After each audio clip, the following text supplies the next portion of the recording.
لکه برتن ګلاس چې نه په خپله شیدې پیدا کوي نه اوبه پیدا کوي، بلکې د ګلاس مالک په دې کې که شیدې اچوي شیدې به یې، که اوبه کې اچوي اوبه به یې کې. دغه رقم د اسباب مالک رب دی، که نفع کې اچوي که نقصان کې اچوي. دا دکان، دا زمینداری، دا په خپله نه نفع پیدا کوي نه نقصان پیدا کوي. دغه رقم د عزت چې کوم اسباب دي، دا نه عزت پیدا کوي نه ذلت پیدا کوي، بلکې د اسبابو مالک په دې کې عزت هم اچي ذلت هم اچي. ګوره دا یو د اسباب، یو د مسبب الاسباب. د مؤمن او د غیر مؤمن د زندگی د تیرولو فرق پر دا خبره راځي. د مؤمن نظر پر مسبب الاسباب دی، پر الله پاک دی، او د کافر یقین هغه پر اسبابو باندې دی. د مؤمن به یقین پر رب باندې چې ما ته عزت کرسی نه راکړي، ما ته عزت مال او دولت نه راکړي، ما ته عزت دا غټ غټ منصبونه نه راکړي، او ما ته عزت زما رب راکړي. علماء کرام د دې یو مثال بیانوي. د اسباب پر مثال د برتن دی. په دا برتن مالک که په دې کې شیدې واچي او که اوبه اچي، دا مالک د ده اختیار دی. دغه رقم د اسباب مالک رب دی، که نفع کې اچي که نقصان کې اچي. دا دکان، دا زمینداری، دا صنعت او تجارت، دا په خپله نه نفع پیدا کوي نه نقصان پیدا کوي. لکه برتن ګلاس چې نه په خپله شیدې پیدا کوي نه اوبه پیدا کوي، بلکې د ګلاس مالک په دې کې که شیدې اچوي شیدې به یې، که اوبه کې اچوي اوبه به یې کې. دغه رقم د دې اسبابو مالک رب دی. که رب پیدا کې اچوله نو به پیدا پکښې کی، که رب نقصان کې اچوي نو نقصان به کې لویږي. په دکان به یې نقصان به وکړي، تجارت به یې نقصان به وکړي. دغه رقم د عزت چې کوم اسباب دي، دا نه عزت پیدا کوي نه ذلت پیدا کوي، بلکې د اسبابو مالک په دې کې عزت هم اچي ذلت هم اچي. علماء کرام د دې مثال بیانوي. په ظاهره به د ذلت نقشه وي،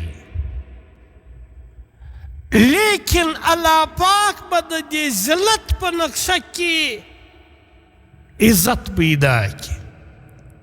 ګوره یوسف علیه السلام مریو، دا مریتوب دا ذلت دی.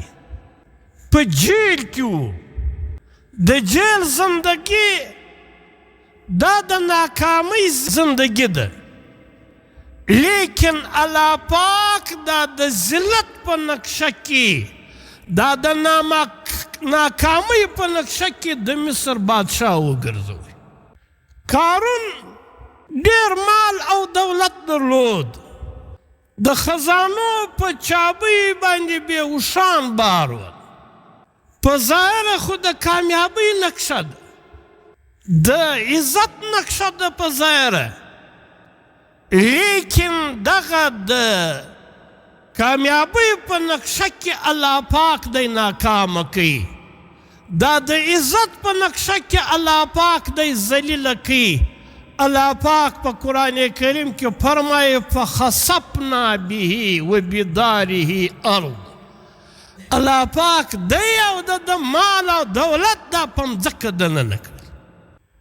لہذا د مؤمن به دا یقین وي چې دا ظاهري اسباب دا نه ما کامیابه کولی شي او نه ما ناکامه کولی شي.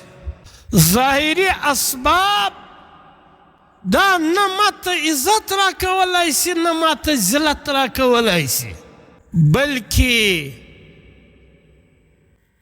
عزت، ذلت، مرګ، ژوند، صحت، بیماری دا الله جل جلاله په قبضه کې ده. او الله پاک یو داسې حقیقت دی چې و موږ ته دیکایي نه راکوي. موسی علیه السلام یو وخت کې بیماره سو، ډېرې دواوې وکړې، نه سو ښه. بیا یو وخت کې ولاړی د کوی تور پر غره باندې له الله پاک سره خبرې کولې او بیا الله پاک ته ویل چې یا الله زه ډېر بیماره یم. الله پاک یو درخت ور وښوله، ول د دغه درختې پاڼې وخوره. موسی علیه السلام چې رالی د هغه درختې پاڼې چې وخوړلې الله پاک شفا ورکړه، کلک جوړ سو. یو څو عمر تیر سو، بیرته بیمار سو، جوړ سو. هغه بیماري یې سول چې هغه کومه بیماري یې مخکې وله چې د درختو په پاڼه ښه سو. نو موسی علیه السلام بیا رالی هغه درختې لره، له هغه درختې څخه هغه پاڼې بیا وخوړلې، بیماري یې نش کېدل، نه جوړېدی. بیا کوی تور لره ورلی، له الله پاک سره چې خبرې کولې و الله پاک ته ویل یا الله مخکې چې زه ناجوړه سولم تا راته ویل د دغه درختې پاڼې وخوره، ما د هغه درختې پاڼې وخوړلې، تا صحت راکړي. اوس هغه بیماري ده، لیکن د هغه درختې پاڼې مې څو واره وخوړلې، صحت نه راته پیدا کېږي، نه جوړېږي. الله پاک ورته ویل موسی صحت په دا پاڼو کې نه دی، و کومه پاڼه ته چې زما حکم وشي چې صحت ورکړه هغه بیا صحت ورکوي، او چې زما حکم نه وي سوی صحت به نه وي. نو دا اسباب په نفع او په نقصان کې د الله د حکم محتاج دي.